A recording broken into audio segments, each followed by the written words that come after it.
ನೋಡಿ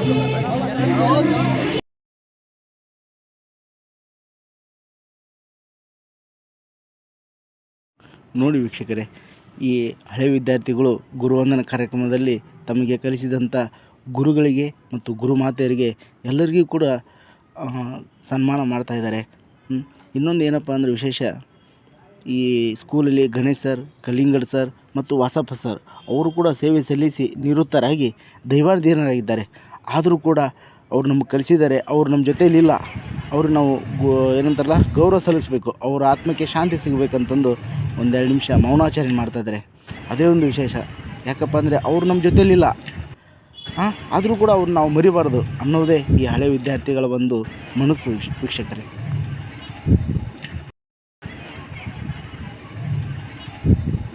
ಮೌನ ಮುಕ್ತಾಯ. ವೀಕ್ಷಕರೇ, ಇಲ್ಲಿ ನಮ್ಮ ಹಳೆ ವಿದ್ಯಾರ್ಥಿಗಳಿದ್ದಾರೆ. ಈ ಅನಿಸಿಕೆಗಳು ಕೇಳ ಬನ್ನಿ ಅವ್ರಿಗೆ. ಮೇಡಮ್ ಅವರೇ, ಈ ಗುರುವಂದನ ಕಾರ್ಯಕ್ರಮ ಮಾಡಿದ್ರಲ್ಲ, ಸ್ನೇಹ ಸಮ್ಮೇಳನ, ಮತ್ತೆ ಇದ್ರ ಬಗ್ಗೆ ಅನಿಸಿಕೆಗಳನ್ನ ಹೇಳ್ರಿ ಮೇಡಮ್. ನಿಮ್ಮ ಈ ಸರ್ಕಾರಿ ಶಾಲೆ ಬಗ್ಗೆ ಅನಿಸಿಕೆಗಳನ್ನ ಹೇಳ್ರಿ. ಈ ಒಂದು ಸರ್ಕಾರಿ ಶಾಲೆಯಲ್ಲಿಯೇ ಗುರುವಂದನ ಕಾರ್ಯಕ್ರಮ ಮಾಡೋದಕ್ಕೂ ಒಂದು ಮಹತ್ತರವಾದ ಉದ್ದೇಶ ಇದೆ. ಏನಂತಂದರೆ, ಈಗಿನ ಕಾಲದಲ್ಲಿ ಸರ್ಕಾರಿ ಶಾಲೆಗಳು ಕಣ್ಮರೆ ಆಗ್ತಾ ಹೋಗ್ತಾ ಇದ್ದಾವೆ. ಈಗ ನಮ್ಮ ಒಂದು ಸರ್ಕಾರದ ವತಿಯಿಂದ ಈ ನಮ್ಮ ಶಾಲೆಗೆ ಒಂದು ವರ್ಷಕ್ಕೆ ಇಷ್ಟು ಜನಸಂಖ್ಯೆ ಇದ್ದರೂ ಕೂಡ 12ರಿಂದ 15 ಸಾವಿರ ಮಾತ್ರ ಅನುದಾನ ಬಿಡುಗಡೆ ಆಗ್ತಾ ಇದೆ ಅಂತೆ. ಆಮೇಲೆ KPCC ಸ್ಕೂಲ್ಗಳಿಗೆ 30ರಿಂದ 40 ಸಾವಿರ ಬಿಡುಗಡೆ ಆಗುತ್ತೆ. ಈ ಟೈಮಲ್ಲಿ ನಮ್ಮ ಒಂದು ಸರ್ಕಾರಿ ಶಾಲೆಯಲ್ಲಿ ಓದುವಂಥ ಮಕ್ಕಳಿಗೆ ಆಧುನಿಕ ತಂತ್ರಜ್ಞಾನವನ್ನು ಬಳಸಿ ಬೋಧನೆ ಮಾಡಲಿಕ್ಕೆ ತುಂಬ ತೊಂದರೆ ಆಗ್ತಾ ಇದೆ. ಹಾಗಾಗಿ ಸರ್ಕಾರದವರು ಸರ್ಕಾರಿ ಶಾಲೆಗಳು ಮುಂದುವರಿದು ಚೆನ್ನಾಗಿ ಅಭಿವೃದ್ಧಿ ಹೊಂದಬೇಕಂದ್ರೆ ಹೆಚ್ಚಿನ ಒಂದು ಅನುದಾನವನ್ನು ಬಿಡುಗಡೆ ಮಾಡಬೇಕು. ಆ ಒಂದು ನಿಟ್ಟಿನಲ್ಲಿ ಸರ್ಕಾರಕ್ಕೆ ನಾವು ಕೇಳ್ಕೊಳ್ತಾ ಇದ್ದೀವಿ. ಮೇಡಮ್ ಹೇಳಿ. ಈ ಒಂದು ಶಾಲೆಯಲ್ಲಿ ನಾವು ಸರ್ಕಾರಿ ಶಾಲೆಯಲ್ಲಿ ಕಲ್ತರೂ ಕೂಡ ಒಂದು ಸರ್ಕಾರಿ ಹುದ್ದೆಯಲ್ಲೂ ಕೂಡ ಇದ್ದೀವಿ. ಹಾಗೆ ಬರೀ ಪ್ರೈವೇಟ್ ಶಾಲೆಯಲ್ಲಿ ಕಲ್ತ್ರೆ ಮಾತ್ರ ಮಕ್ಕಳು ಉದ್ಧಾರ ಆಗ್ತಾರೆ ಅನ್ನೋದು ತಪ್ಪು. ಸರ್ಕಾರಿ ಶಾಲೆಯಲ್ಲೂ ಕೂಡ ಗುಣಮಟ್ಟದ ಒಂದು ಶಿಕ್ಷಣ ಸಿಗ್ತಾ ಇದೆ.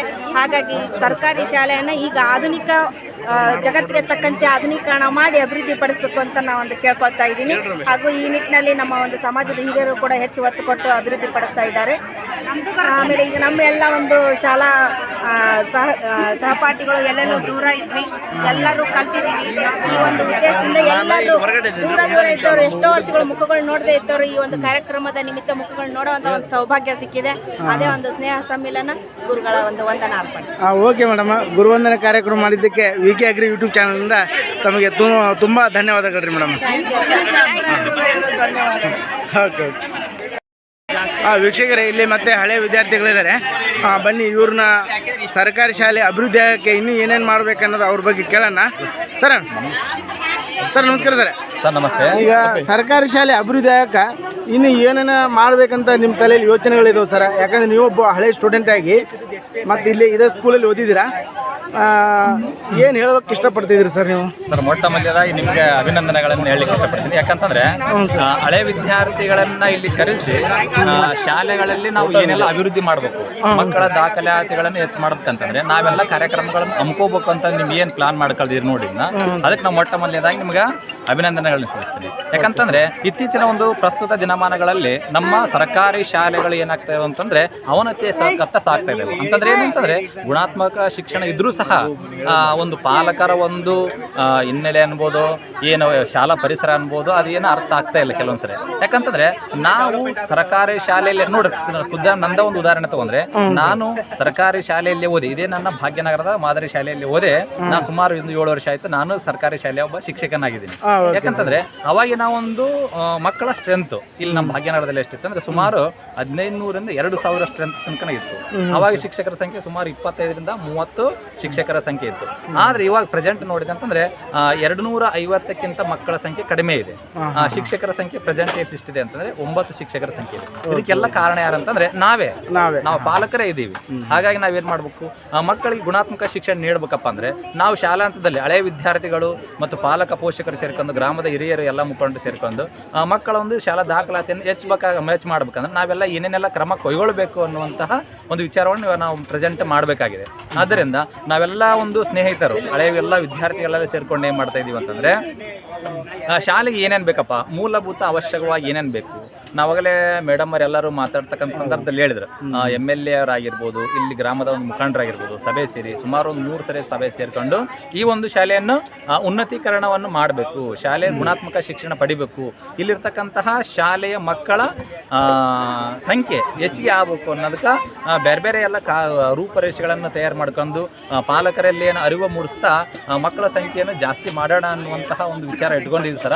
ನೋಡೋಣ ಮುಂದೊಂದು ದಿನ ಶಾಲೆ ಏನು ಹಳೆಯ ಮಾದರಿ ಶಾಲೆ ಇತ್ತಲ್ಲ, ಆ ಒಂದು ಶಾಲೆಗೆ ಎಲ್ಲರೂ ಕೂಡಿ ಮಾಧ್ಯಮ ಮಿತ್ರರು ಸಹ ಅದಕ್ಕೆ ಸಪೋರ್ಟ್ ಮಾಡಲೇಬೇಕಾಗುತ್ತೆ. ಯಾಕಂತಂದ್ರೆ ನೀವು ಸಪೋರ್ಟ್ ಮಾಡದೆ ಮಾತ್ರ ಈ ಶಾಲೆ ಅವಾಗ ಹೆಂಗಿತ್ತು ಇವಾಗ ಹೆಂಗ್ ಆಗ್ತಾ ಇದೆ, ಮುಂದೆ ಹೆಂಗ್ ಆಗ್ತಾ ಇದೆ ಅನ್ನೋದ್ರಲ್ಲಿ ಬೆಳಕು ಚೆಲ್ಲೋದ್ರಲ್ಲಿ ಯಾವುದೇ ರೀತಿಯಂತಹ ಸಂದೇಶ ಇಲ್ಲ ಅನ್ನೋದು ನಮ್ಮ ಒಂದು ಅನಿಸಿಕೆ ಸರ್. ಓಕೆ, ತುಂಬ ಧನ್ಯವಾದ ಸರ್ ನಿಮಗೆ ಈ ಮಾಹಿತಿ ಹಂಚ್ಕೊಂಡಿದ್ದಕ್ಕೆ. ಎಲ್ಲ ಸರ್ಕಾರಿ ಮತ್ತು ಸರ್ಕಾರಕ್ಕೊಂದು ಕಿವಿಮಾತು ಹೇಳ್ತಾ ಇದ್ದೀನಿ, ಅಥವಾ ಒಂದು ರಿಕ್ವೆಸ್ಟ್ ಅಂತಾನೆ ಹೇಳ್ತಾ ಇದ್ದೀನಿ.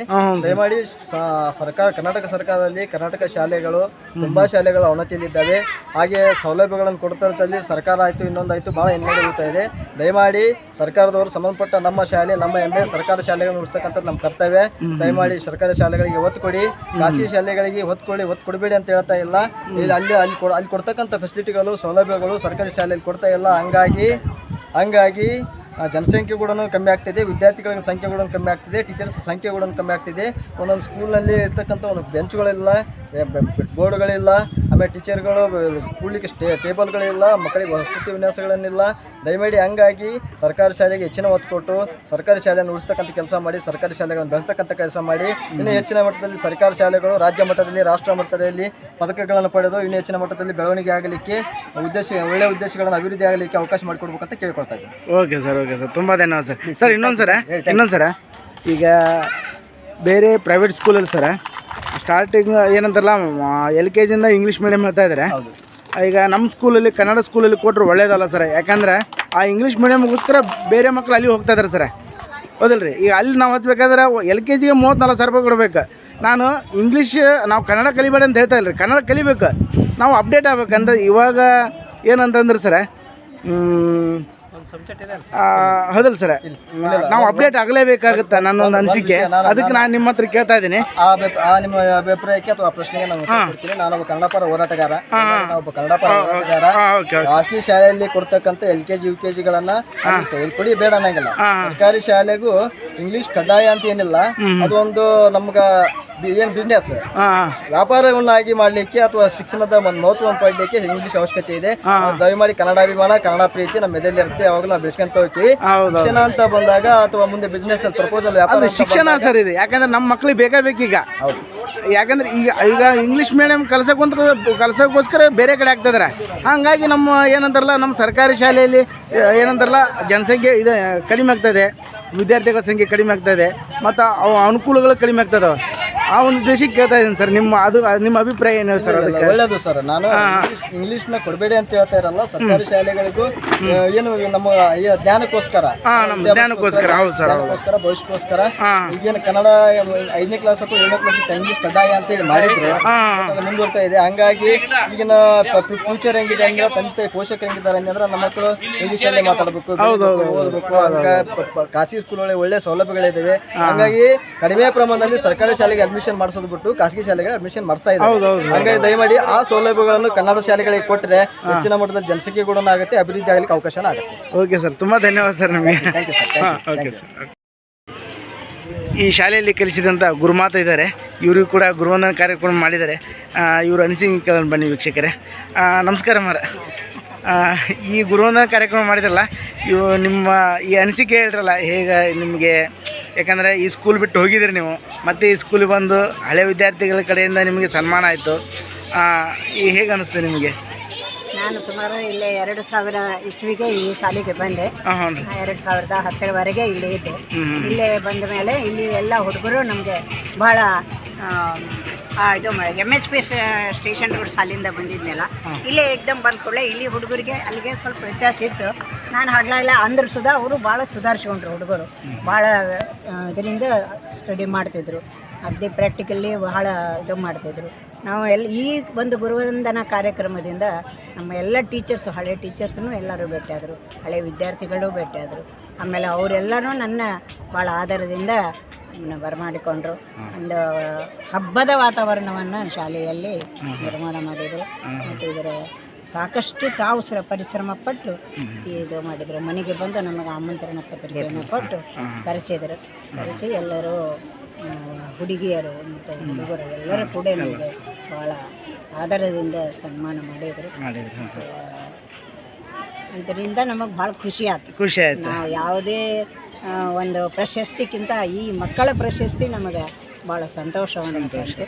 ಇದರಿಂದ ನಮಗೆ ಅವರು ತಮ್ಮ ಜೀವನದಲ್ಲಿ ಮುಂದೆ ಬರಲಿ, ಯಶಸ್ವಿಯಾಗಿ ಜೀವನವನ್ನು ಸಾಗಿಸಲಿ, ಒಳ್ಳೆಯ ಪ್ರಾಮಾಣಿಕತನದಿಂದ ಯಾವುದೇ ಹುದ್ದೆಯಲ್ಲಿ ಇರಲಿ ಪ್ರಾಮಾಣಿಕತನದಿಂದ ಅವರು ಮುಂದೆ ಬರಲಿ ಅಂತ ನಾವು ಅವರಿಗೆ ಆಶೀರ್ವಾದ ಮಾಡಿ ಸಂತೋಷದಿಂದ. ಎಷ್ಟೇ ಹುದ್ದೆಗಳು ವೃತ್ತಿಗಳಿದ್ದರೂ ಕೂಡ ಈ ಶಿಕ್ಷಕ ವೃತ್ತಿ ಅಂತ ಶ್ರೇಷ್ಠ ಹುದ್ದೆ ಅಥವಾ ವೃತ್ತಿ ಬೇರೆ ಇಲ್ಲ. ಇದರಲ್ಲಿ ನಮಗೆ ತೃಪ್ತಿ ಬಂದಷ್ಟು ಬೇರೆ ಹುದ್ದೆಯಲ್ಲಿ ಬರೋದಿಲ್ಲ. ನಾವು ತೆತ್ತರೂ ಕೂಡ ನಮ್ಮ ಶಿಕ್ಷಕ ವೃತ್ತಿಯಲ್ಲಿಯೇ ಮುಂದುವರಿಬೇಕು, ಶಿಕ್ಷಕರಾಗಿಯೇ ಹುಟ್ಟಬೇಕು.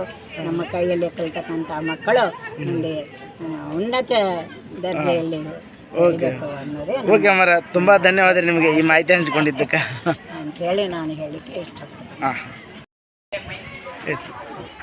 ಹೇಳಿ ಸರ್. ದಯಮಾಡಿ ವಿ ಕೆ ಅಗ್ರಿ ಅವರು ಯೂಟ್ಯೂಬ್ ಚಾನಲ್ಗಳನ್ನು ಮಾಡಿ ಒಳ್ಳೊಳ್ಳೆಯ ಒಂದು ಕರ್ನಾಟಕ ಅಥವಾ ಬೇರೆ ಕಡೆ ಎಲ್ಲ ಕಡೆಯಿಂದನೂ ಒಳ್ಳೊಳ್ಳೆಯ ಒಂದು ವಿಷಯಗಳನ್ನು ಸಂಗ್ರಹ ಮಾಡಿ, ಐತಿಹಾಸಿಕ ವಿಷಯಗಳನ್ನು ಸಂಗ್ರಹ ಮಾಡಿ, ಮತ್ತು ಒಳ್ಳೊಳ್ಳೆ ಮೂಲಭೂತ ಅವಶ್ಯಕತೆಗಳಂಥ ವಿಷಯಗಳನ್ನು ಸಂಗ್ರಹ ಮಾಡಿ ಒಂದು ಸಮಾಜಕ್ಕೆ ಕೊಡುಗೆ ಕೊಡ್ತಕ್ಕಂಥ ಕೆಲಸಗಳನ್ನು ಮಾಡ್ತಾಯಿದ್ದೆ. ಹಾಗಾಗಿ ದಯಮಾಡಿ ವಿ ಕೆ ಅಗ್ರಿ ಅವರನ್ನು ಸಬ್ಸ್ಕ್ರೈಬ್ ಮಾಡಿ ಅವರಿಗೆ ಮುಂದಿನ ಒಳ್ಳೊಳ್ಳೆ ವಿಡಿಯೋಗಳನ್ನು ಮಾಡಲಿಕ್ಕೆ, ವಿಡಿಯೋಗಳನ್ನು ಬಿಡಲಿಕ್ಕೆ ಅವಕಾಶ ಮಾಡಿಕೊಡ್ಬೇಕಂತ ಕೇಳ್ಕೊಳ್ತಾ ಇದ್ದೀನಿ.